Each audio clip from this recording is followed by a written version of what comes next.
কিছু প্রয়োজন আপনাদের সম্মুখে অন্তত ঘন্টাখানি বক্তব্য রাখবো, এই মন মানসিকতাই আমি নিয়ে বাড়ি থেকে এসেছিলাম। তবে এখানে উপস্থিত হওয়ার পরে মনের দিক থেকে আমি একটু পরিবর্তিত হলাম, মানসিক চিন্তা ভাবনা পরিবর্তন করলাম। তার কারণ যে লোকগুলো আছেন, আমার মনে হয় যদি মাইক বন্ধ করে দেওয়া হয় তাহলে মুখেও আলোচনা করা যথেষ্ট হবে। আর মুখে আলোচনা করলে আলোচকের সুবিধা, মুখে আলোচনা করলে আলোচকের সুবিধা। মাইক্রোফোনের সম্মুখে বক্তব্য রাখতে হলে শরীরে বেগ পেতে হয়, শরীরের শক্তি ক্ষয় হয়। এটার অবশ্য প্রয়োজন হয় তখন যখন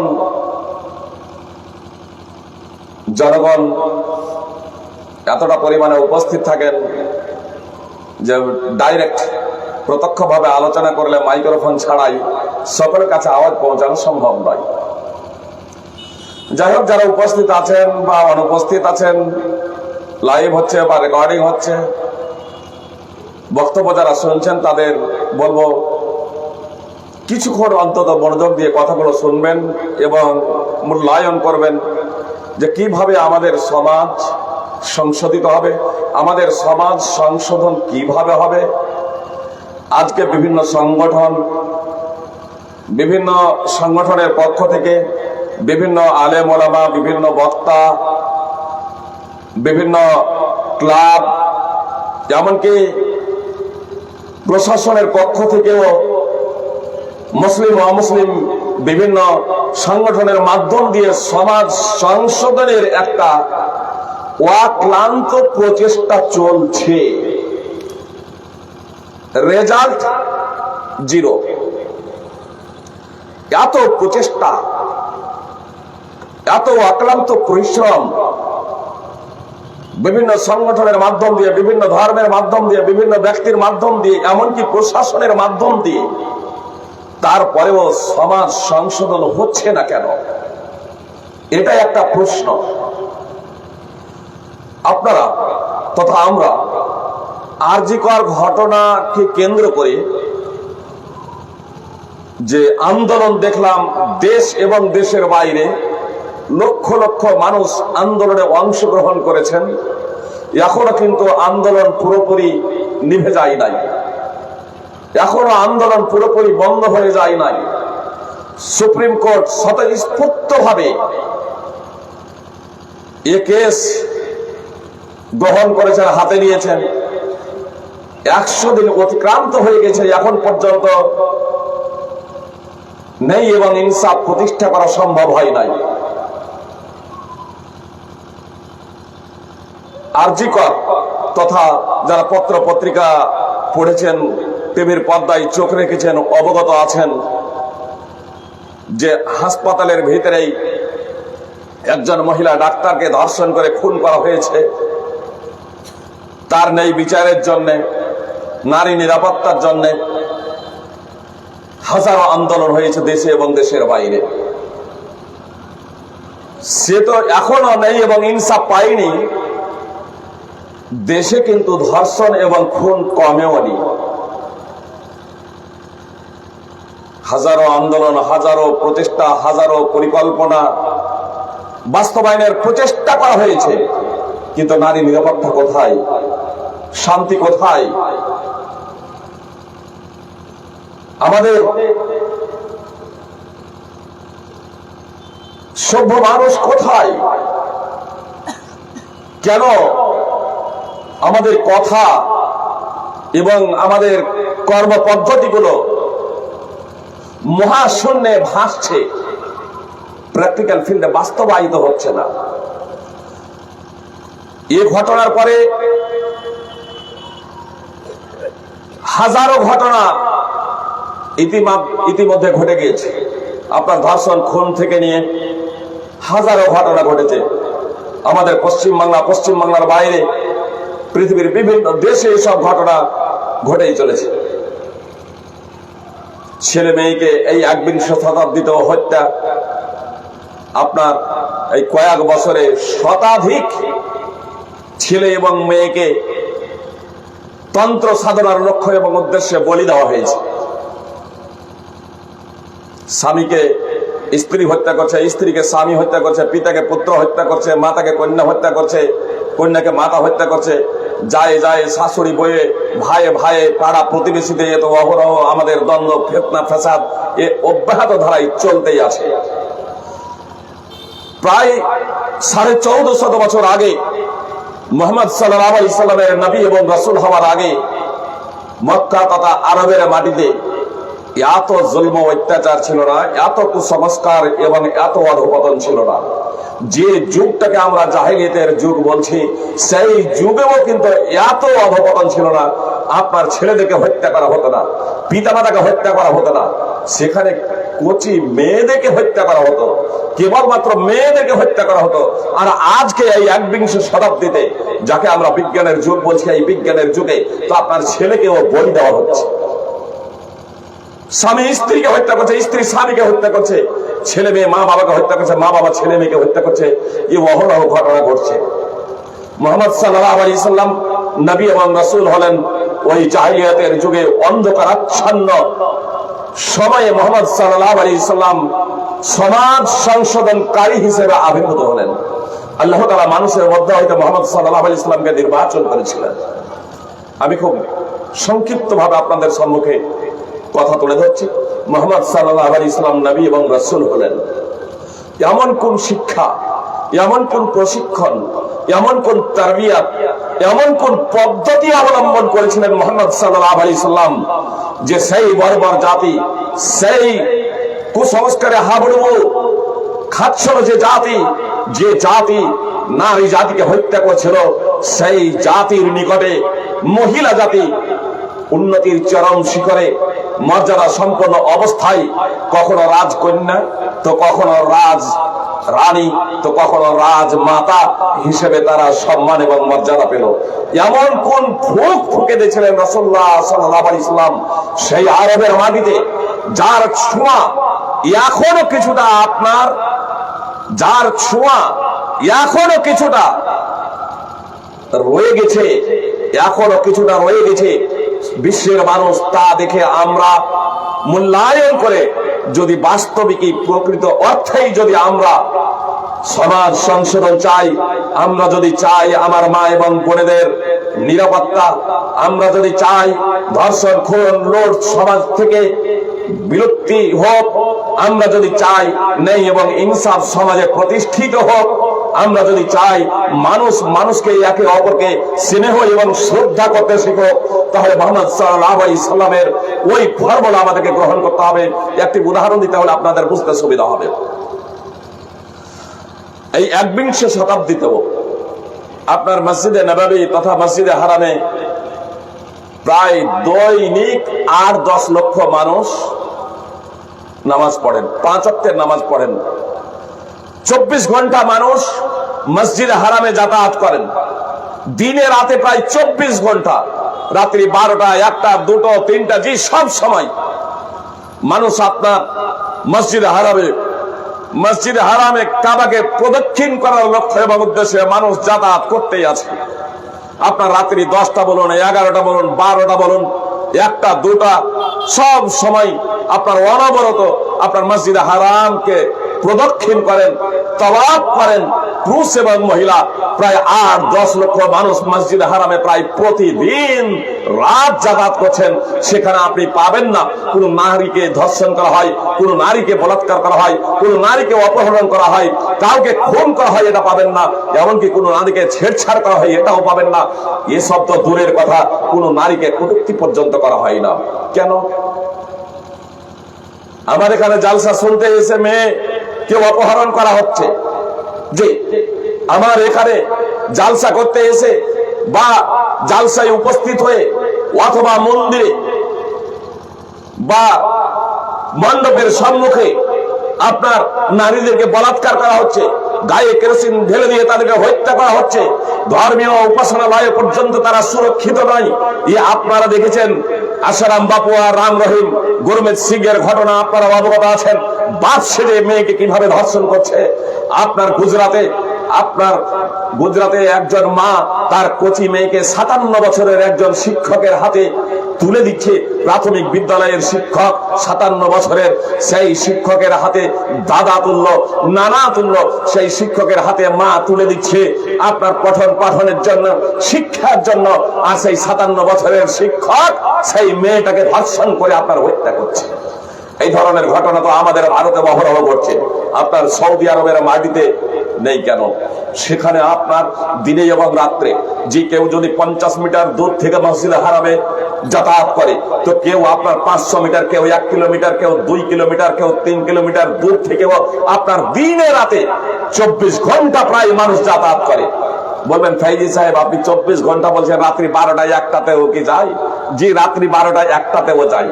আপনার বিমান মনে করেন নামলো জেদ্দায় রাত্রি 10টায়, জেদ্দায় বিমান নামলো। আপনার জেদ্দা থেকে আপনার মক্কা সাধারণত 1 ঘন্টার পর, কিন্তু বের হতে এটা ওটা চেক আপ সবকিছু এরকম করতে আপনার লেগে যাবে 2 ঘন্টা। গেল আপনার 12টা আপনার বেজে গেল। আপনার 12টা আপনি গিয়ে আপনার খাবার দাবার খাবেন, তারপরে ফ্রেশ হবেন, তারপর যখন মসজিদ হারাম পৌঁছাচ্ছেন তখন রাত্রি 1টা। জি, আমরা গত সেপ্টেম্বরে উমরায় যখন গিয়েছিলাম আমাদের টিম প্রায় পৌঁছালাম রাত্রি 12টায় মক্কায়।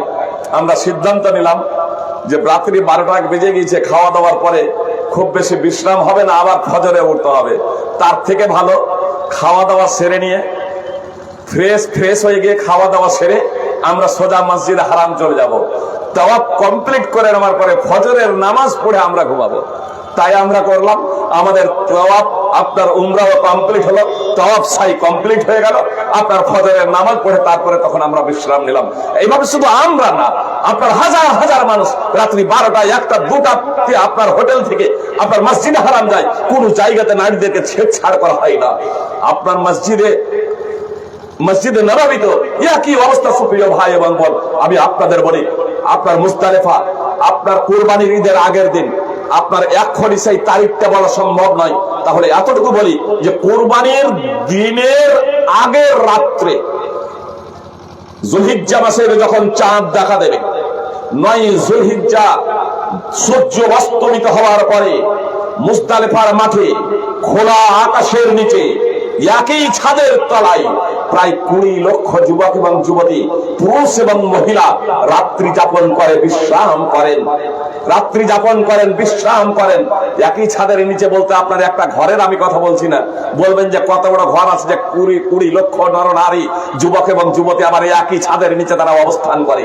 একই ছাদের নিচে অবস্থান করে বলতে বুঝাই আমাদের মাথার উপরে যে ছাউনি আছে, আপনার মুজদালিফার মাঝে আপনার ছাউনি নাই, সেখানে আপনার ঘর নেই। আপনার খোলা আকাশের নিচে প্রায় 20 লক্ষ নর নারী, পুরুষ এবং মহিলা, যুবক এবং যুবতী, ছেলে মেয়ে তারা অবস্থান করে। পৃথিবীর সুন্দর থেকে সুন্দরতম রমণী পর্যন্ত সেখানে অবস্থান করে। সুপ্রিয় ভাই এবং বোন, ধর্ষণ বলাৎকার তো দূরের কথা, ছেড়ছাড় পর্যন্ত হয় না, কটূক্তি পর্যন্ত হয় না। কেন? আমি আপনাদের বলেছি, মুহাম্মদ সাল্লাল্লাহু আলাইহি সাল্লাম প্রায় 1450 বছর আগে ওই আরবের মাটিতে, মক্কা এবং মদিনার মাটিতে সেই সমস্ত মানুষের মাঝে যে ফোক দিয়েছিলেন, যে প্রশিক্ষণ দিয়েছিলেন, কোরআন এবং সুন্নাহর যে তালিম, শিক্ষা এবং দীক্ষা দিয়েছিলেন, তার ছোঁয়া, তার আদর্শ, তার ছিটে ফোঁটা এখনো আছে, যার বিনিময়ে, যার বরকতে আলহামদুলিল্লাহ আজকে সেখানে আপনার জিনা ব্যভিচার হয় না, আপনার সেখানে নারী ধর্ষণ হয় না, বলাৎকার করা হয় না, তাদেরকে ছেড়ছাড় করা হয় না, তাদেরকে কটূক্তি করা হয় না।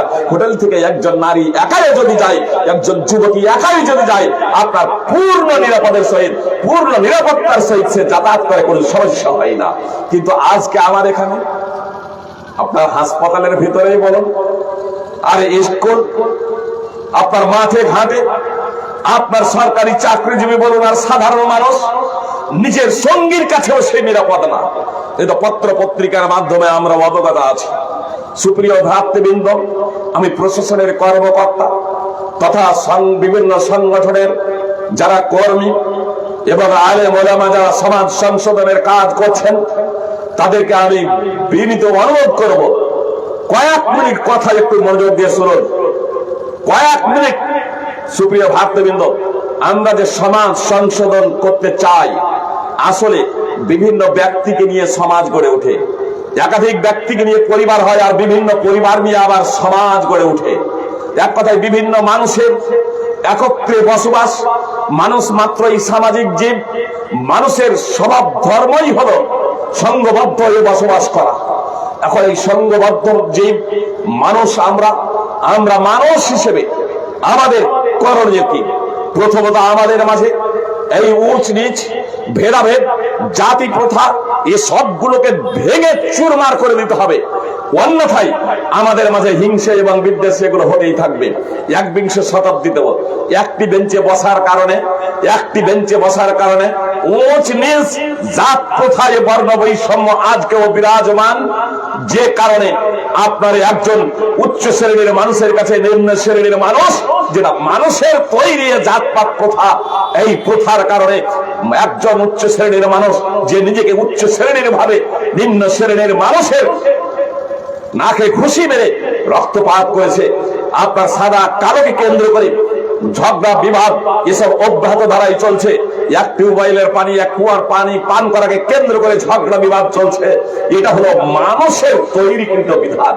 এই বিধানকে নস্যাৎ করার জন্য আল্লাহ এই রীতি, এই কুপ্রথাকে নস্যাৎ করার জন্য আল্লাহ তাআলা সাম্যবাদের কথা উল্লেখ করেছেন। আল্লাহ তাআলা বলছেন, ইয়া আইয়ুহান নাস ইন্না খলাকনাকুম মিন যাকারিন ওয়া উনসা ওয়া জাআলনাকুম শুউবান ওয়া কাবাইলা লিতাআরাফু ইন্না আকরামাকুম ইনদাল্লাহি আতকাকুম।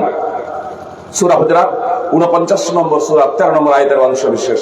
আল্লাহ তাআলা বলছেন, হে মানব জাতি, সমস্ত মানুষকে আল্লাহ তাআলা বলছেন, হে মানব জাতি, যারা নিজেদেরকে মানুষ বলে পরিচয় দেয়, সেই সমস্ত মানুষদেরকে সম্বোধন করছেন। কে কোন ঘরে জন্মগ্রহণ করেছে, কার কি পরিচয়, এটা বড় ফ্যাক্টর নয়। আল্লাহ সমগ্র মানব জাতিকে সম্বোধন করে বলছেন, ইয়া আইয়ুহান নাস, হে মানব জাতি, ইন্না খলাকনাকুম মিন যাকারিন ওয়া উনসা, নিশ্চয় আমি তোমাদের সকলের সৃষ্টি করেছি একজন নর ও একজন নারী থেকে, একজন পুরুষ এবং একজন মহিলা থেকে। ওয়া জাআলনাকুম শুউবান ওয়া কাবাইলা লিতাআরাফু, এবং আমি তোমাদেরকে বিভিন্ন জাতি এবং গোত্রে বিভক্ত করেছি আপোষে পরিচিতি লাভের জন্য। বিভিন্ন গোত্র এবং বিভিন্ন জাতির যে বিভক্তিকরণ, এটা একে অপরের থেকে শ্রেষ্ঠত্বের জন্য নয়, এটা মর্যাদার জন্য নয়। আল্লাহ তাআলা বলছেন যে এটা আপোষে পরিচিতি লাভের জন্য। ইন্না আকরামাকুম ইনদাল্লাহি আতকাকুম, নিশ্চয় তোমাদের মধ্যে সর্বোৎকৃষ্ট ব্যক্তি হচ্ছে সেই ব্যক্তি যে যত বেশি সংযমশীল, যে যত বেশি এক অদ্বিতীয় বিশ্ববিধাতার বিধিনিষেধ মেনে চলে, সে তত বেশি আল্লাহ তাআলার নিকটে, স্রষ্টার নিকটে সম্মানিত। তাহলে জন্মসূত্রে একে অপরের থেকে শ্রেষ্ঠতর নয়, বরং কর্মের মাধ্যম দিয়ে একে অপরের থেকে শ্রেষ্ঠতর। যে যত বেশি এক অদ্বিতীয় বিশ্ববিধাতার বিধানকে মেনে চলবে, সে তত বেশি স্রষ্টার নিকটে, আল্লাহ তাআলার নিকটে সম্মানিত এবং মর্যাদা সম্পন্ন ব্যক্তি। মুহাম্মদ সাল্লাল্লাহু আলাইহি সাল্লাম বিদায় হজ্জে আইয়ামে তাশরিকের মাঝে তথা 12ই যুলহিজ্জা মিনার মাঠে বক্তব্য প্রদান করো তো বলেছিলেন, হে মানব জাতি, জেনে রাখো তোমাদের তোমাদের প্রতিপালক একজন। জেনে রাখো তোমাদের পিতা একজন। ওয়ানারব ব্যক্তির উপরে আরাবিয়ান ব্যক্তির কোনো প্রাধান্য নাই, আর আরাবিয়ান ব্যক্তির উপরে ওয়ানারব ব্যক্তির কোনো প্রাধান্য নাই। সাদার উপরে কালোর এবং কালোর উপরে সাদার কোনো প্রাধান্য নাই। আরাবিয়ান ব্যক্তির উপরে ওয়ানারব ব্যক্তির কোনো প্রাধান্য নাই, ওয়ানারব ব্যক্তির উপরে আরাবিয়ান ব্যক্তির কোনো প্রাধান্য নাই। সাদার উপরে কালোর কোনো প্রাধান্য নাই, কালোর উপরে সাদার কোনো প্রাধান্য নাই, ইল্লা বিত্তাকওয়া। সে সাদা হোক আর কালো হোক, আরাবিয়ান হোক আর ওয়ানারব হোক, সে যে কেউ হোক না কেন, তার যদি তাকওয়া যদি থাকে, তার যদি আল্লাহ ভীতি থাকে, সে যদি আল্লাহ তাআলার বিধিনিষেধ মেনে যদি চলে, তাহলে সে হলো সম্মানিত ব্যক্তি, তাহলে সে হলো মর্যাদা সম্পন্ন ব্যক্তি। মুসনাদ আহমদ হাদিস নম্বর 23489। আল্লাহ তাআলা বলেন, ফাত্তাকুল্লাহ, তোমরা আল্লাহকে ভয় করো, ওয়া আসলিহু যাতা বাইনিকুম ওয়া আতিউল্লাহ ওয়া রাসূলহু ইন কুনতুম মুমিনিন। তোমরা আল্লাহকে ভয় করো এবং পরস্পরের অবস্থা সংশোধন করে নাও। আল্লাহ বলছেন তোমরা আল্লাহকে ভয় করো এবং পরস্পরের অবস্থা সংশোধন করে নাও এবং আল্লাহ এবং তার রাসূলের আনুগত্য করো। যদি তোমরা ঈমানদার হও, যদি তোমরা মুমিন হও, যদি তোমরা মুসলমান হও। সূরা আনফাল 8 নম্বর সূরার 2 নম্বর আয়াতের অংশ বিশেষ আল্লাহ তাআলা স্পষ্ট ভাবে বললেন আল্লাহকে ভয় করো। সুপ্রিয় ভ্রাতৃবৃন্দ ও ভগ্নীগণ, সমাজ সংশোধন ততক্ষণ পর্যন্ত সম্ভব নয় যতক্ষণ না আমাদের মধ্যে আল্লাহ ভীতি বিরাজ করবে। আল্লাহর ভয় এবং ভীতি আমাদের অন্তরে সদা জাগ্রত থাকবে। আপনার সঞ্জয় আরজিকর ঘটনায় প্রথম যাকে অ্যারেস্ট করা হয়েছে, যে সঞ্জয়, সে ধর্ষণ করে খুন করেছে, সে একটু সুযোগ পেলেই বলছে আমাকে এটা বলপূর্বক বলানো হয়েছে, আমাকে এটা বলপূর্বক বলানো হয়েছে, আমাকে সঠিক কথা বলতে দেওয়া হয় নাই, আমাকে ভয় দেখানো হয়েছে, ভয় দেখে এসব কথা বলানো হয়েছে। সুপ্রিয় ভাই এবং বোন, ও সত্য বলুক আর মিথ্যা বলুক, বাস্তব কথা হলো এতটা যে এখন পর্যন্ত অপরাধী প্রকাশ্যভাবে সে স্বীকার করেনি, প্রকাশ্যভাবে স্বীকার করেনি। আর যদি বলেন যে করেছে, তো বর্তমানে ফের অস্বীকার করছে। এতটাতে স্পষ্ট যে করেছে তো বর্তমানে আবার অস্বীকার করছে, এটা স্পষ্ট। যদি করেছে আর বর্তমানে আবার অস্বীকার করছে, তাহলে এই অস্বীকার করছে কেন? 3 মাস অতিক্রান্ত হয়ে গেছে, 100 দিন অতিক্রান্ত হয়ে গেছে, এখন পর্যন্ত নেই এবং ইনসাফ প্রতিষ্ঠা করা সম্ভব হয় নাই কেন? অথচ মুহাম্মদ সাল্লাল্লাহু আলাইহি সাল্লাম মানুষের অন্তরে, মানুষের মগজে এই আল্লাহ ভীতি, এক অদ্বিতীয় বিশ্ববিধাতার ভীতিতে যখন মুহাম্মদ সাল্লাল্লাহু আলাইহি সাল্লাম ভরে দিতে সক্ষম হয়েছিলেন, মুহাম্মদ সাল্লাল্লাহু আলাইহি সাল্লামের 23 বছর নবুয়তি ও রিসালাতি জীবনে, মুহাম্মদ সাল্লাল্লাহু আলাইহি সাল্লামের 23 বছর নবুয়তি ও রিসালাতি জীবনে আপনার আরব কান্ট্রিতে, মক্কা মদিনা সহ পুরো আরব কান্ট্রিতে মাত্র কয়েকটা এ ধরনের ঘটনা ঘটেছে, মাত্র কয়েকটা ধর্ষণের ঘটনা ঘটেছিল। কোন মানুষ দেখে নাই, কোন মানুষ দেখে নাই। অপরাধী নিজেই এসে আত্মসমর্পণ করছে মুহাম্মদ সাল্লাল্লাহু আলাইহি সাল্লামের নিকটে। কেউ যদি বলেন সঞ্জয় আজকে এটা জানার পরে যে তার কঠোর শাস্তি হবে, এজন্য সে তার মতকে প্রত্যাহার করে নিয়েছে যে আমি ধর্ষণ করিনি, আমি খুন করিনি। আপনার জানতেন যে কয়েকটি ঘটনা ঘটেছিল, যারা অপরাধ করেছিলেন তাদের বিরুদ্ধে কেউ মামলা করেননি, যেমন এমনকি যে ধর্ষিতা হয়েছিল সেও মামলা করেনি, সেও এসে বলেনি, বরং যে ধর্ষণ করেছে, যে ধর্ষণ করেছে, যে আপনার ব্যভিচার করেছে, সে নিজেই এসে সারেন্ডার হয়েছে, আত্মসমর্পণ করেছে। তার অন্তরে যে আল্লাহ ভীতি ছিল, আল্লাহর ভয় এবং ভীতি ছিল, এই ভয় ভীতি কাজ করছিল আমাকে আল্লাহর কাছে একদিন জবাবদিহি করতে হবে। পরকালে পরবর্তী যে একটা অনন্ত জীবন আছে, সেই অনন্ত জীবনে আমি কঠোর শাস্তি ভোগ করতে পারবো না। ক্ষণস্থায়ী জীবনে আমি ফাইসালা নিয়ে নেব, আমি এই ক্ষণস্থায়ী জীবনে নিজেকে পবিত্র করে নেব মুহাম্মদ সাল্লাল্লাহু আলাইহি সাল্লামের মাধ্যমে। মুহাম্মদ সাল্লাল্লাহু আলাইহি সাল্লামের কাছে সারেন্ডার হচ্ছে, আত্মসমর্পণ করছে, বারবার নিজে সাক্ষ্য দিচ্ছে, নিজের কথা ব্যক্ত করছে, আমার দ্বারা এই অপরাধ হয়ে গেছে মুহাম্মদ সাল্লাল্লাহু আলাইহি সাল্লাম, আপনি আমাকে সাক্ষ্য দেন, হে আল্লাহর রাসূল আমাকে সাক্ষ্য দেন। সে অপরাধী জানে আমি যে অপরাধ করেছি, এই অপরাধ যদি স্বীকার যদি করি তাহলে আমার শাস্তি হলো মৃত্যুদণ্ড। এটা জেনে মুহাম্মদ সাল্লাল্লাহু আলাইহি সাল্লামকে মুহাম্মদ সাল্লাল্লাহু আলাইহি সাল্লামের কাছে আত্মসমর্পণ করছে। এটা কেন? মুহাম্মদ সাল্লাল্লাহু আলাইহি সাল্লাম মানুষের অন্তরে এই ভয় এবং ভীতিটা ভরে দিতে সক্ষম হয়েছিলেন। নির্জনেও কেউ যদি থাকে সাধারণত সে অপরাধ করে না। চোর চুরি করা ছেড়ে দিয়েছে, ডাকাত ডাকাতি করা বর্জন করেছে, ধর্ষণ করা বন্ধ করে দিয়েছে, সুদ ঘুষ খাওয়া ছেড়ে দিয়েছে।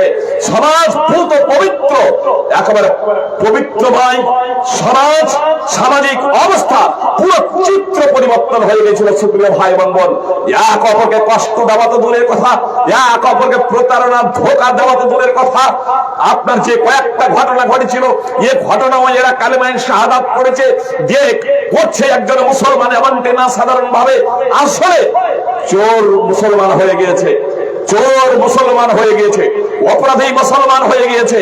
কেউ মুসলমান হয়ে যাওয়ার পরে এই কালেমায়ে শাহাদাত বিপ্লবী বাক্য আশহাদু আল্লা ইলাহা ইল্লাল্লাহ ওয়া আশহাদু আন্না মুহাম্মাদান আবদুহু ওয়া রাসূলুহু পাঠ করেছে, সম্পূর্ণরূপে 180 ডিগ্রি ঘুরে গিয়ে কালেমায়ে শাহাদাতের আগে সে চুরি করত, ডাকাতি করত, সে অন্যায় অবিচার করত, সুদ খেত, ঘুষ খেত, কিন্তু কালেমায়ে শাহাদাত যখন পড়ে নিয়েছে সে তখন বিধান মানে আল্লাহর, একমাত্র ইবাদত করে আল্লাহর, আর পদ্ধতি মুহাম্মদ সাল্লাল্লাহু আলাইহি সাল্লামের।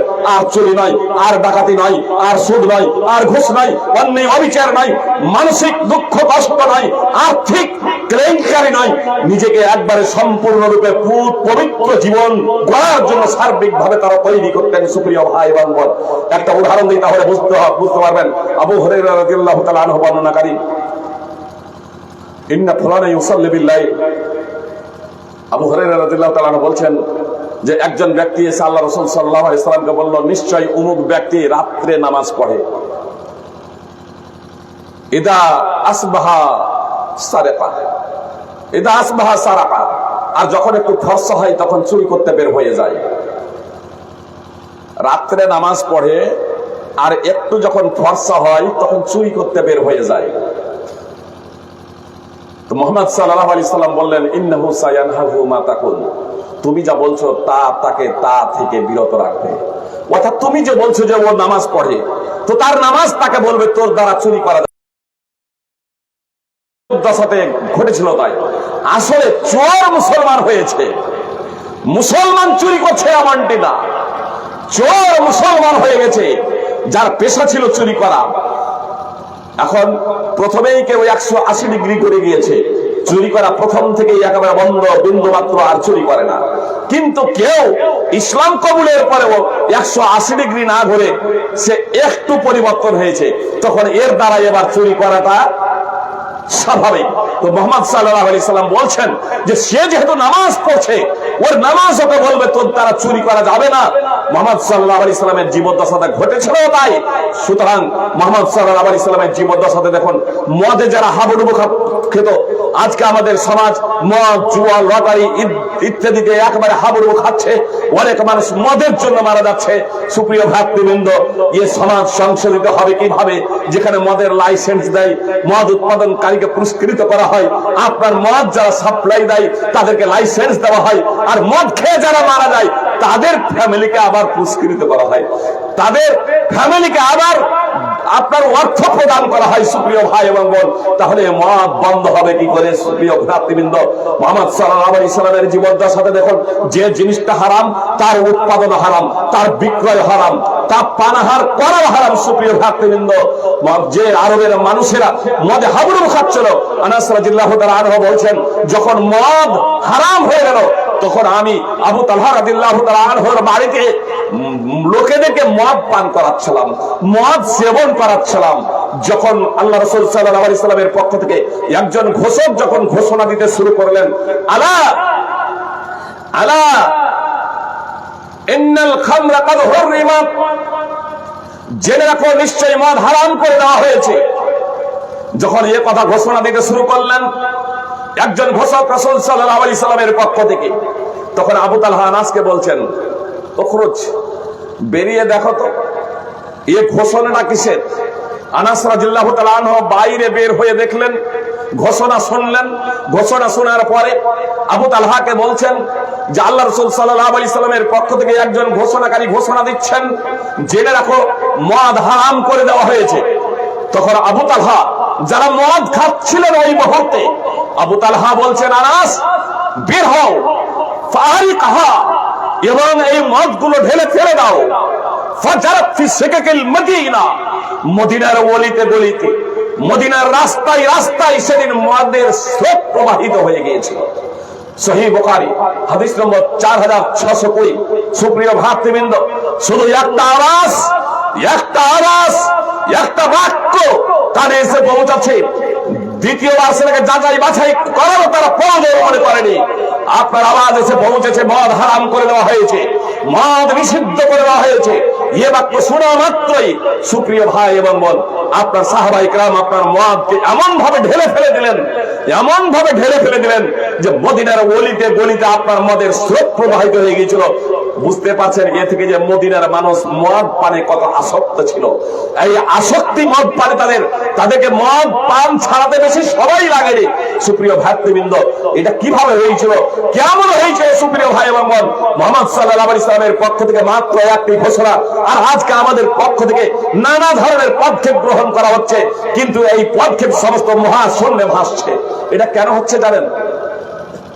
আসলে আমরা মানুষের মগজের পরিবর্তন না করে, মানসিকতার পরিবর্তন না করে আমরা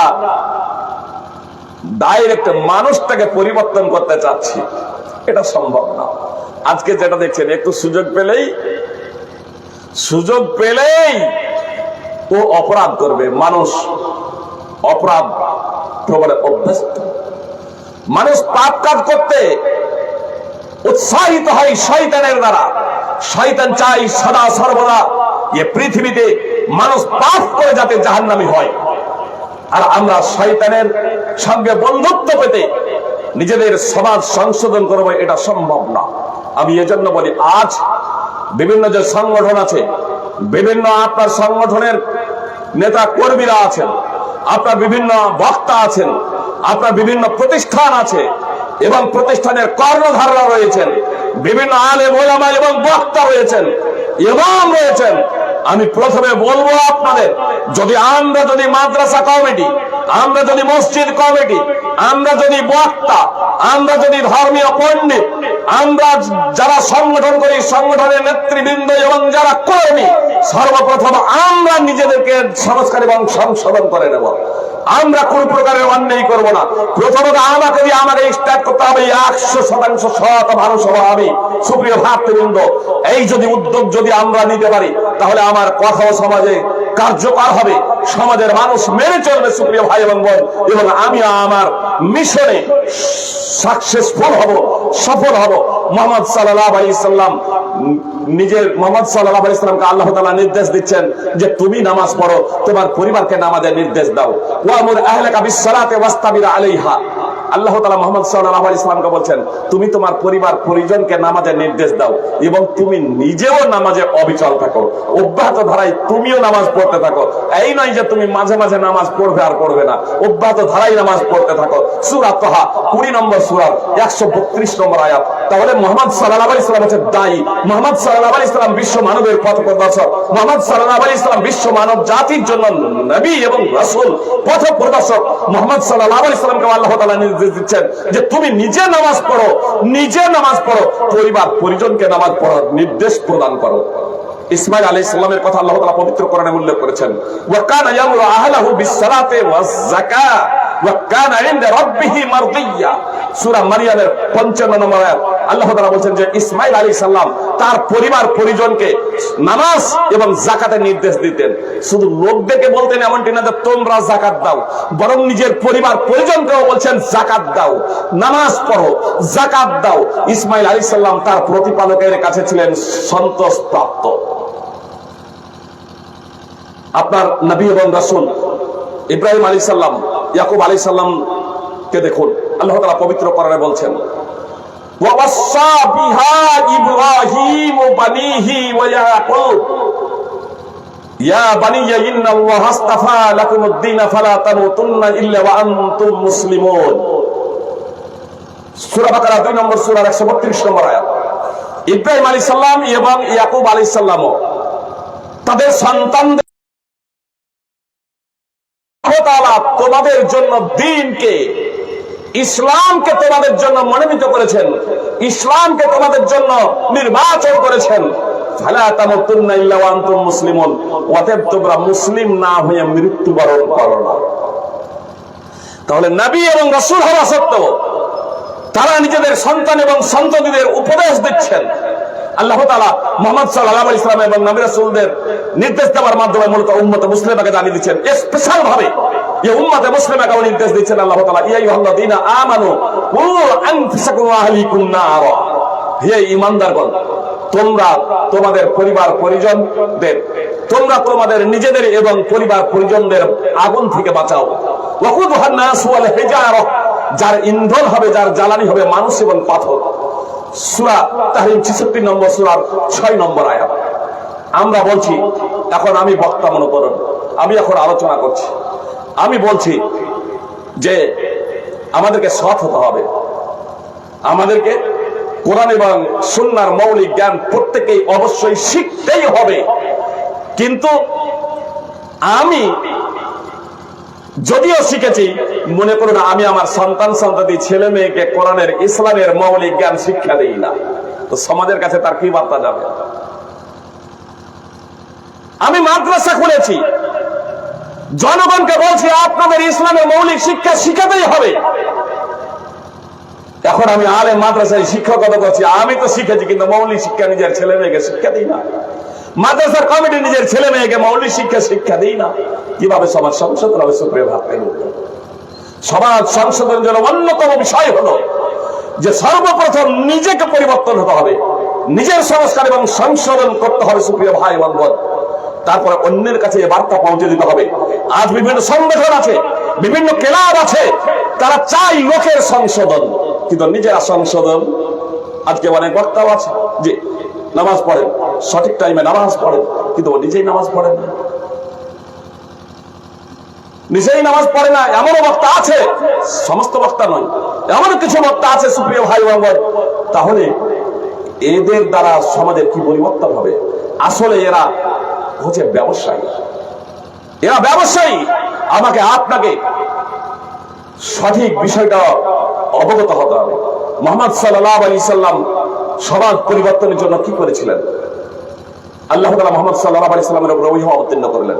ওয়ানদির আশিরাতাকাল আকরাবিন, সূরাতুশ শুআরা 26 নম্বর সূরার 214 নম্বর আয়াত। যখন এই আয়াত অবতীর্ণ করলেন, মাত্র আয়াতের তাৎপর্য হলো যে মুহাম্মদ সাল্লাল্লাহু আলাইহি সাল্লাম, আপনি আপনার নিকট আত্মীয়কে ভীতি প্রদর্শন করুন। মুহাম্মদ সাল্লাল্লাহু আলাইহি সাল্লাম যদিও সমগ্র মানব জাতির জন্য পথপ্রদর্শক, নবী এবং রাসূল, ভীতি প্রদর্শনকারী, কিন্তু মুহাম্মদ সাল্লাল্লাহু আলাইহি সাল্লামকে স্পেশাল ভাবে নির্দেশ দেওয়া হয়েছে আপনি আপনার নিকট আত্মীয়কেও ভীতি প্রদর্শন করুন। এটা অবশ্য বিশ্ব মানব জাতিকে ভীতি প্রদর্শন করার পরিপন্থী নয়, বরং তারই একটা অংশ, তারই একটা পাঠ। কিন্তু স্পেশাল ভাবে এই কথা আল্লাহ তাআলা বললেন মুহাম্মদ সাল্লাল্লাহু আলাইহি সাল্লামকে, যে নিকট আত্মীয় যখন পরিবর্তন যখন হবে, তাদেরকে ভীতি প্রদর্শন করা হবে, আর তার মাধ্যম দিয়ে তারা যদি পরিবর্তন হয়ে যায়, তাহলে একটা ইউনিটি, একটা শক্তি পাওয়া যাবে। জনগণ এখানে তখন উঙ্গলি উঠাতে পারবে না, বরং জনগণের কাছে তখন একটা সঠিক বার্তা পৌঁছাবে যে ইনি যে কথাটা বলছেন এটা চূড়ান্ত বাস্তব, এটা সঠিক কথা। এর প্রমাণ হচ্ছে যে তার আত্মীয় স্বজন, নিকট আত্মীয়, তারাও ইসলাম ধর্মে দীক্ষিত হয়েছেন। তিনি যে মতটা পেশ করেছেন, তিনি যে দীক্ষা শিক্ষাটা পেশ করেছেন, তিনি যে দিকে আহ্বান করছেন মানুষকে, সেই জিনিসটা হলো সঠিক। এজন্য মানুষ তখন এগিয়ে আসবে। সুতরাং আপনারা দেখবেন মুহাম্মদ সাল্লাল্লাহু আলাইহি সাল্লাম যখন ইসলামের প্রচার পাবলিসিটি করলেন, কিছু আত্মীয় স্বজন যদিও বিরুদ্ধাচরণ করেছিল, বরং বলা যেতে পারে সিংহভাগ মক্কার কুরাইশ মুহাম্মদ সাল্লাল্লাহু আলাইহি সাল্লামের বংশাবলী, তারা মুহাম্মদ সাল্লাল্লাহু আলাইহি সাল্লামের বিরুদ্ধাচরণ করেছিল। মুহাম্মদ সাল্লাল্লাহু আলাইহি সাল্লামকে মক্কা ত্যাগ করতেও বাধ্য করেছিল। মুহাম্মদ সাল্লাল্লাহু আলাইহি সাল্লাম মদিনায় গেলেন, কুরাইশদের মধ্যে কিছু মানুষ ইসলাম কবুল করলো, মদিনার কিছু মানুষ ইসলাম কবুল করলো। 8ম হিজরিতে আপনার যখন মক্কার সমগ্র কুরাইশ জাতি, মক্কাবাসীগণ যখন ইসলাম কবুল করেছিল, মাত্র কয়েকজন ছাড়া, 2-3 ছাড়া, 3 ছাড়া সবাই যখন ইসলাম কবুল করেছিল, সুপ্রিয় ভাতৃবৃন্দ, মাত্র 3 ছাড়া সবাই ওই সময় যারা বেঁচে ছিল মক্কাতে, আপনার কুরাইশ বংশের যত মানুষ ছিল ওই সময় যারা জীবিত ছিল, আপনার হুনায়ন মক্কা বিজয়ের দিনে 8ম হিজরিতে আপনার সেই দিন সবাই কালেমায়ে শাহাদাত পাঠ করে মুসলমান হয়ে গিয়েছিলেন সুপ্রিয় ভাই এবং বোন। আর তারপরে মানুষ একেবারে দলে দলে ইসলাম ধর্মে দীক্ষিত হতে শুরু করলো, মানুষ দলে দলে কালেমায়ে শাহাদাত পাঠ করতে শুরু করেছিল। আল্লাহ তাআলা সেই প্রেক্ষাপটে আয়াত একটা সূরা অবতীর্ণ করেছেন, সূরা নাসর।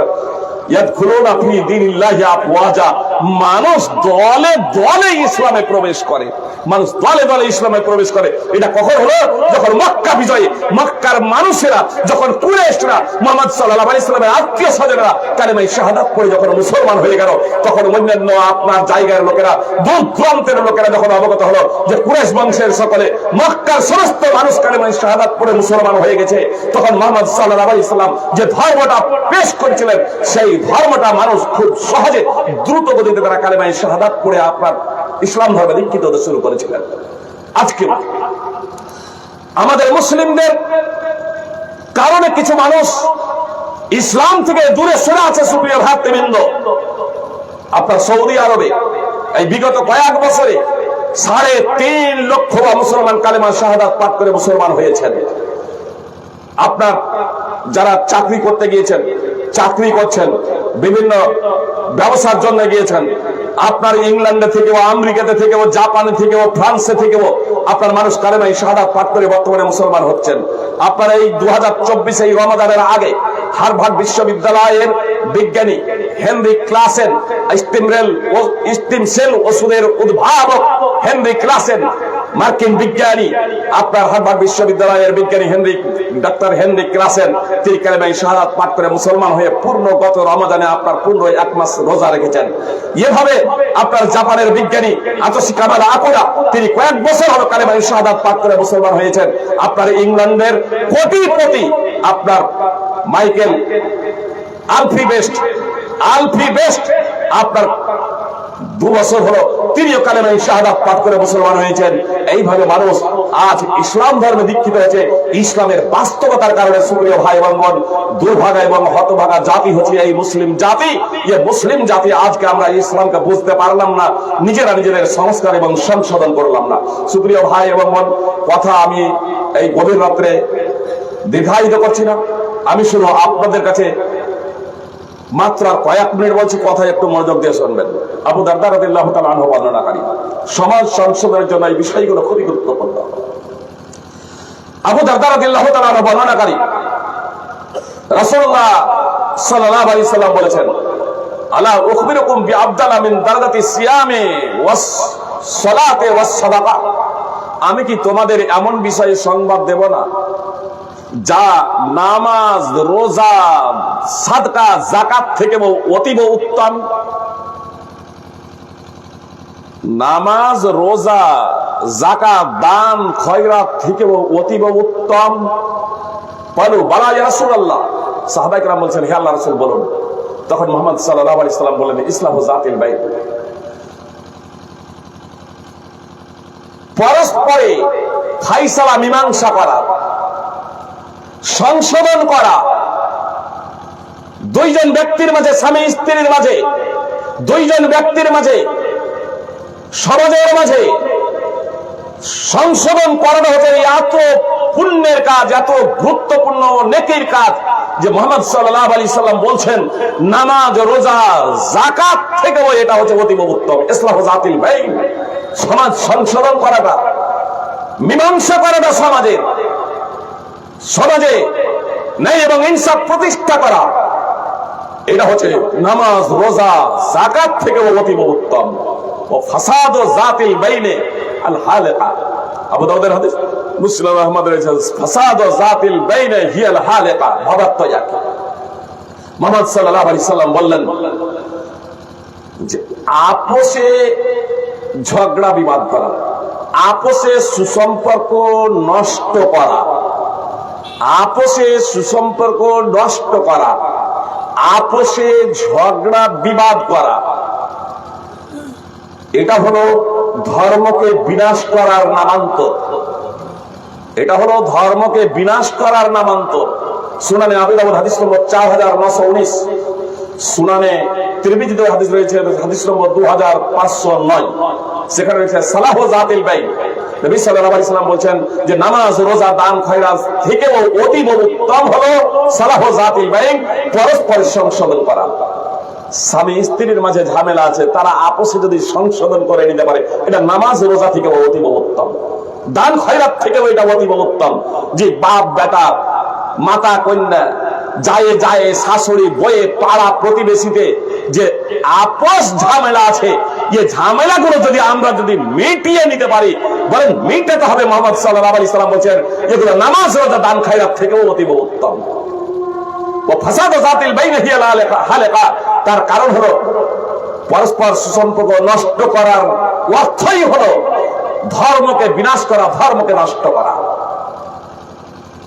এজন্য মুহাম্মদ সাল্লাল্লাহু আলাইহি সাল্লাম বলেছেন, আবু শারীর রাদিয়াল্লাহু তাআলা আনহু বর্ণনা করেন, ওয়াল্লাহি লা ইউমিনু ওয়াল্লাহি লা ইউমিনু ওয়াল্লাহি লা ইউমিনু, আল্লাহর কসম আল্লাহর কসম আল্লাহর কসম, তিনবার করে বললেন আল্লাহর কসম খেয়ে, যে আল্লাহর কসম সে মুসলমান নয়, আল্লাহর কসম সে ঈমানদার নয়। এই কথাটা তিনবার বললেন, অর্থাৎ আল্লাহর কসম সে মুসলমান নয়, আল্লাহর কসম সে মুসলমান নয়, আল্লাহর কসম সে মুসলমান নয়। জিজ্ঞেস করা হলো রাসূল সাল্লাল্লাহু আলাইহি সাল্লামকে যে কে মুসলমান নয়, কে ঈমানদার নয়? তখন নবী সাল্লাল্লাহু আলাইহি সাল্লাম বললেন, আল্লাযী লা ইয়ামানু জারহু বাওয়াতা, সেই মুসলমান নয়, সেই ঈমানদার নয় যার কৃষ্টি কালচারে, যার জন্ম অত্যাচারে তার প্রতিবেশী নিরাপদ নয়। সহিহ বুখারী হাদিস নম্বর 6016। একজন মুসলিম সে নিজেও শান্তিতে বসবাস করবে, এই পৃথিবীতে সুখ এবং শান্তি লভিবে, তার যারা চতুর্পার্শ্বে বসবাস করে তারাও সুখ এবং শান্তি লভিবে, তার চতুর্পার্শ্বে যারা বসবাস করে। সুতরাং মুহাম্মদ সাল্লাল্লাহু আলাইহি সাল্লাম বলেছেন, আল মুসলিমু মান সালিমা আন-নাসু মিন লিসানিহি ওয়া ইয়াদিহি, মুসলমান তো হলো সেই ব্যক্তি যার জবান এবং হাতের থেকে লোকেরা নিরাপদে থাকে। আপনি মুসলমান, আপনার কথা দ্বারা কেউ কষ্ট পাবে না, আপনার কথা দ্বারা কেউ দুঃখ পাবে না, আপনার আচার আচরণ ব্যবহারে কেউ দুঃখ পাবে না, এবং আপনার হাত দ্বারা কেউ দুঃখ এবং কষ্ট ভোগ করবে না। মুহাম্মদ সাল্লাল্লাহু আলাইহি সাল্লাম মুসলমানের সঙ্গেই দিয়েছেন, আল মুসলিমু মান সালিমা আন-নাসু মিন লিসানিহি ওয়া ইয়াদিহি, মুসলমান তো হলো সেই ব্যক্তি যার জবান এবং তার হাত থেকে লোকেরা নিরাপদে থাকে। তাহলে আমাদের সমাজ সংশোধনের জন্য সর্বপ্রথম আমাদের নিজের সংস্কার এবং সংশোধন করতে হবে। সুতরাং বিদায়ী হজ্জে 10 হিজরিতে রাসূল সাল্লাল্লাহু আলাইহি সাল্লাম মিনা মাঠে বক্তব্য প্রদান করতে গিয়ে বলেছেন, জাহেলিয়াতের সমস্ত কর্ম, জাহেলিয়াতের সমস্ত ব্যাপার, জাহেলিয়াতের সমস্ত বিষয় তাহাতা কাদামাইয়া মাওজুউন। মুহাম্মদ সাল্লাল্লাহু আলাইহি সাল্লাম বলছেন, আলা আলা ওয়া কুল্লু শাইইন মিন আমরিল জাহিলিয়াতি তাহাতা কাদামাইয়া মাওজুউন, সাবধান, জাহেলিয়াতের সকল বিষয়, জাহেলিয়াতের সকল অপসংস্কৃতি আমার উভয় পায়ের নিচে। তারপরে মুহাম্মদ সাল্লাল্লাহু আলাইহি সাল্লাম বলেন, ওয়া দামাউল জাহিলিয়াতি মাওজুআ, জাহেলিয়াতের রক্তপণ বাতিল হলো।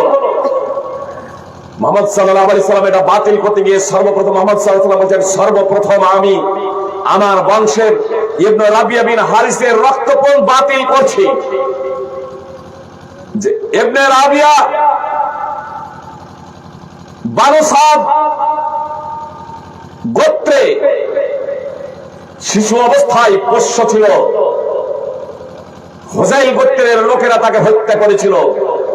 আমি আমার বংশের এই ইবনে রাবিয়া বিন হারিসের রক্তপণ প্রথমে আমি বাতিল করছি।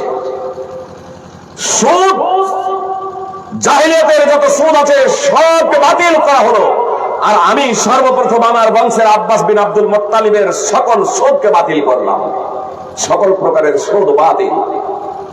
সহিহ মুসলিম হাদিস নম্বর 1228। মুহাম্মদ সাল্লাল্লাহু আলাইহি সাল্লাম নিজের থেকে, নিজের পরিবার থেকে, নিজের বংশ থেকে আপনার অপসংস্কৃতিকে, নিজের পরিবারে বা নিজের বংশে যে অপসংস্কৃতি ছিল সেগুলোকে শেষ করছেন। আর সব যখন কাজ করছেন তখন নিজে থেকে স্টার্ট করছেন, ভালো কাজ করছেন নিজে থেকে স্টার্ট করছেন। এমনকি মুহাম্মদ সাল্লাল্লাহু আলাইহি সাল্লামের উপরে আমি আপনাদের বললাম যে সূরাতুশ শুআরা 26 নম্বর সূরা 214 নম্বর আয়াত যখন অবতীর্ণ হলো, মুহাম্মদ সাল্লাল্লাহু আলাইহি সাল্লাম পাহাড়ের উপরে চলে গেলেন। তারপরে বললেন, ইয়া সাবাহা। ইয়া সাবাহা বাক্যটা সেই সময় বলা হতো যখন আপনার শত্রু পক্ষ আক্রমণ করত, শত্রুপক্ষ যখন আক্রমণ করতো তখন ইয়া সাবাহা এই বাক্যটা, এই সাবাহা এই বাক্য দিয়ে আহ্বান করা হতো। মুহাম্মদ সাল্লাল্লাহু আলাইহি ওয়াসাল্লাম সাফা পর্বতে চড়লেন, ইয়া সাবাহা বলে আহ্বান করলেন। যত মানুষ ছিল সবাই আপনার ছুটে এলো মুহাম্মদ সাল্লাল্লাহু আলাইহি ওয়াসাল্লামের সম্মুখে। মুহাম্মদ সাল্লাল্লাহু আলাইহি ওয়াসাল্লাম বললেন, আমি যদি তোমাদেরকে বলি যে এই পাহাড়ের পিছনে শত্রু দল তোমাদের উপরে আক্রমণ করার জন্য প্রস্তুত রয়েছে, তাহলে কি তোমরা আমার এই কথাটা মেনে নেবে? তোমরা আমার এই কথার সত্যায়ন করবে? তখন তারা বলেছিল, হ্যাঁ করব। কারণ মা জাররাবনা আলাইকা ইল্লা সিদকা, আমরা আপনাকে কখনো সত্য ছাড়া কখনো অন্য কোন অবস্থায় পাই না। কোন বলেছে মা জাররাবনা আলাইকা কাযিবা, আমরা আপনাকে কখনো মিথ্যা বলতে দেখি নাই। আমাদের ভান্ডারে আপনার ব্যাপারে এটা নেই, আমাদের পাত্রে আপনার ব্যাপারে এটা নেই যে আপনি জীবনে কখনো মিথ্যা কথা বলেছেন। অতএব আপনি পাহাড়ের চূড়ায় আছেন, আপনি যেমন সামনে দেখছেন পিছনে দেখছেন, আমরা কিন্তু পাহাড়ের ওপাশে কি আছে দেখতে পাচ্ছি না। আপনি যদি বলেন পাহাড়ের ওই পাশে শত্রু সৈন্য আমাদেরকে আক্রমণ করার জন্য প্রস্তুত রয়েছে, তাহলে আমরা এটাকে মেনে নেব যে আপনি সত্য কথাই বলছেন। মুহাম্মদ সাল্লাল্লাহু আলাইহি ওয়াসাল্লাম বললেন, আমি তোমাদেরকে ভীতি প্রদর্শন করছি কঠোর শাস্তি থেকে। আবু লাহাব তখন বলেছিল, মা জামাতানা ইল্লা লিহাদা, এ কারণে কি আপনি আমাদেরকে একত্র করেছেন? তাব্বাল্লাক মা জামাতানা ইল্লা লিহাদা, আপনার দুই হাত ধ্বংস হয়ে যাক, আপনি কি এজন্যই আমাদেরকে একত্রিত করেছেন? এই প্রেক্ষাপটে সূরা লাহাব অবতীর্ণ হয়। সূরা লাহাবের অপর নাম মাসাদ। এই সূরা লাহাব অবতীর্ণ হয়ে যায়। সুপ্রিয় ভাই এবং মুহাম্মদ সাল্লাল্লাহু আলাইহি ওয়াসাল্লাম ইশতাক করলেন তার আত্মীয় স্বজন দিয়ে। এই আয়াত যখন অবতীর্ণ হয়, আবু হুরায়রা রাদিয়াল্লাহু তাআলা আনহু বলছেন, কুরাইশ বংশের বিভিন্ন গোত্রের নাম নিয়ে মুহাম্মদ সাল্লাল্লাহু আলাইহি ওয়াসাল্লাম আহ্বান করেছিলেন।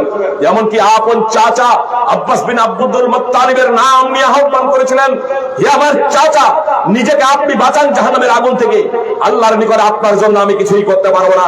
নিজের ফুফু সাফিয়া রাদিয়াল্লাহু তাআলা আনহাকে সম্বোধন করেছেন, বলেছিলেন, হে আমার ফুফু, আপনি নিজেকে জাহান্নামের আগুন থেকে বাঁচান, আল্লাহর কাছে আমি আপনার জন্য কিছুই করতে পারবো না যদি নিজেকে আপনি না বাঁচান। নিজের কলিজার টুকরা ফাতেমা রাদিয়াল্লাহু তাআলা আনহাকে বলছিলেন, ইয়া ফাতেমা বিনতে মুহাম্মদ আনকিদি নাফসাকি মিনান নার, হে ফাতেমা, মুহাম্মাদের কন্যা, নিজেকে জাহান্নামের আগুন থেকে বাঁচাও। লা উগনি আনকি মিনাল্লাহি শাইআ, আমি আল্লাহর নিকটে তোমার জন্য কিছুই করতে পারবো না যদি তুমি নিজের আকীদার সংস্কার সংশোধন না করো, নিজে যদি আমল না করে যাও, নিজে যদি জান্নাতে যাওয়ার জন্য কাজ না করে যাও, জাহান্নাম থেকে বাঁচার জন্য যদি নিজেকে প্রস্তুত না করো, তাহলে আমি মুহাম্মদ সাল্লাল্লাহু আলাইহি ওয়াসাল্লাম নবী রাসূল হয়েও তোমাকে আল্লাহর নিকটে আমি তোমার জন্য কিছু করতে পারবো না।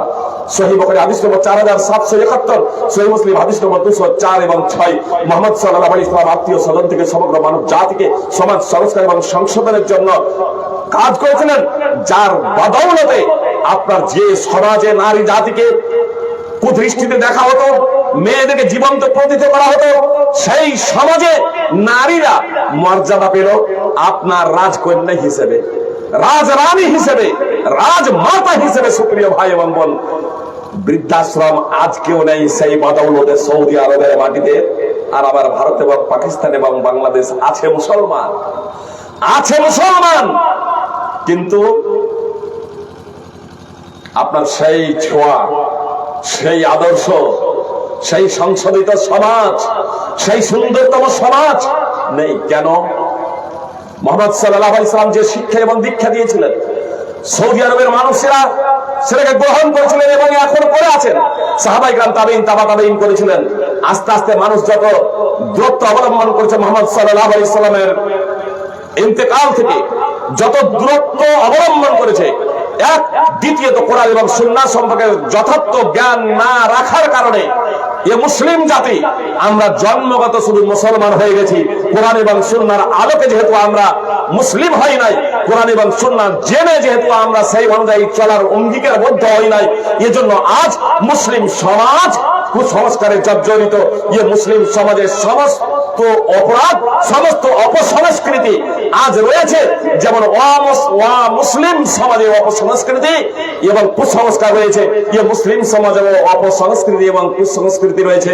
সুপ্রিয় ভাই এবং বোন, আমি আপনাদের এই কথাই বলবো, যদি আমাদের সমাজ যদি সংশোধন যদি করতে হয়, তাহলে আমাদের প্রথম নম্বরে পথকে সঠিক রাখতে হবে। শুধু সমাজ সংশোধনের পথে নামলেই হবে না, প্রথমত আমাদের লক্ষ্য এবং উদ্দেশ্য সঠিক, টার্গেট আমাদের সঠিক রাখতে হবে, পথ সঠিক নির্বাচন করতে হবে এবং নিজেকে দিয়ে, নিজের পরিবারকে দিয়ে, নিজের গ্রামকে দিয়ে আমাকে সার্বিকভাবে এই সমাজ সংশোধনের জন্য আন্দোলনকে এগিয়ে নিয়ে যেতে হবে। তাহলে ইনশাআল্লাহ আমরা সাকসেসফুল হব, আমরা সফল হব।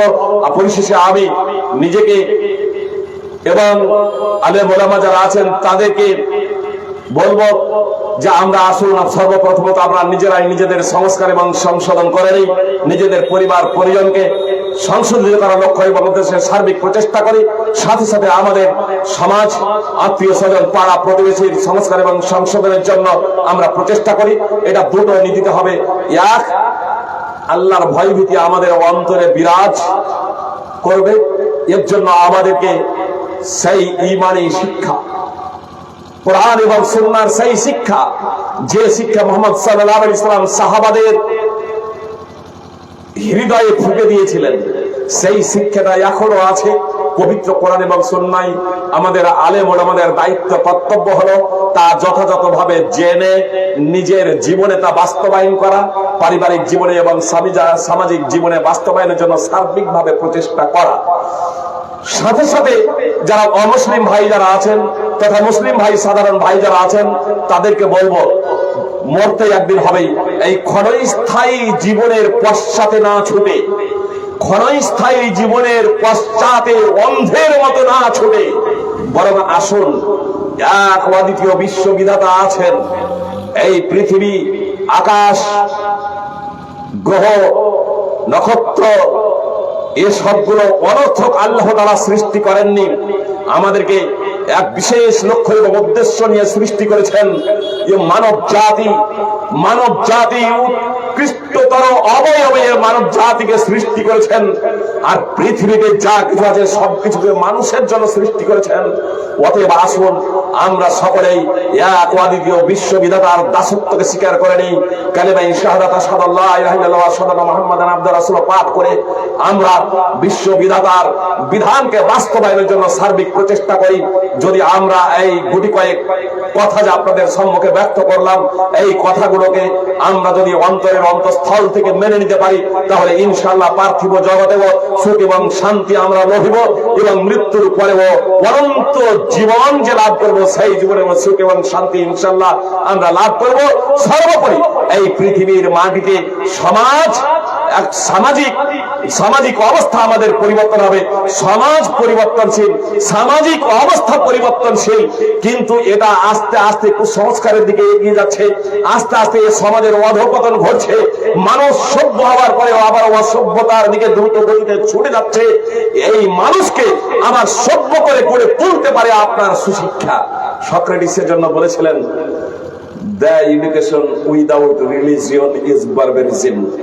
ধর্মহীন শিক্ষাই মানুষকে পশুত্বের পর্যায়ে নিয়ে যায়। আপনি ডিগ্রি অর্জন করতে পারেন, পার্থিব শিক্ষার মাধ্যমে, জেনারেল শিক্ষার মাধ্যমে আপনি গ্রহ থেকে গ্রহান্তরে পাড়ি দিতে পারেন, মহাকাশে পাড়ি দিতে পারেন, কিন্তু আপনি সুশিক্ষিত হতে পারেন না, স্রষ্টার সান্নিধ্য লাভ করতে পারেন না।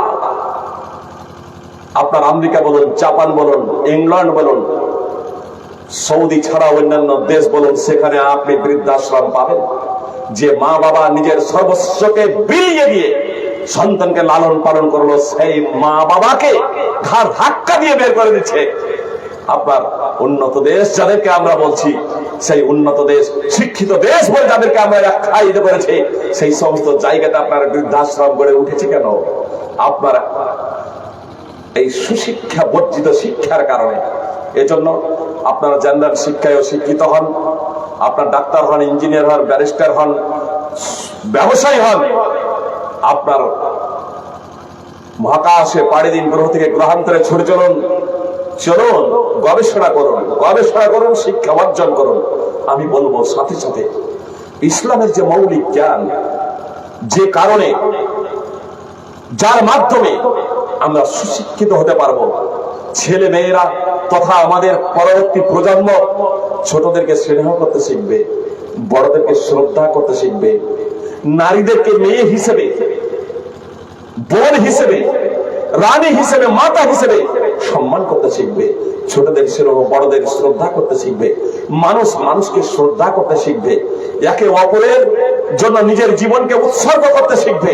অন্যায় অবিচার আমাদের সমাজ থেকে মিটে যাবে, সুখ এবং শান্তি আমাদের সমাজে প্রতিষ্ঠিত হবে ইনশাআল্লাহ। আল্লাহ তাআলা আমাদের সকলে পবিত্র কোরআন এবং সুন্নাহকে যথাযথভাবে জেনে সমাজ সংশোধন করার তৌফিক দান করেন। আল্লাহ গো, তুমি আমার নিজের সংশোধন করে দাও, আমার পরিবারের সংস্কার এবং সংশোধন করে দাও, আমরা যাতে তোমার সন্তুষ্টি অর্জনে ধন্য হতে পারি। সাথে সাথে আল্লাহ, এই রাত্রে আমরা যারা বসে আছি, যারা বিভিন্ন প্রান্ত থেকে যারা কথা যারা শুনছেন, আল্লাহ তাদের তুমি তৌফিক দান করো যাতে তারা নিজেদের সংস্কার এবং সংশোধন করতে পারে। আমিন। আকুলু কাউলি হাযা আস্তাগফিরুল্লাহ লি ওয়া লাকুম ওয়া লিল মুসলিমিন। আসসালামু আলাইকুম ওয়া রাহমাতুল্লাহি ওয়া বারাকাতুহু।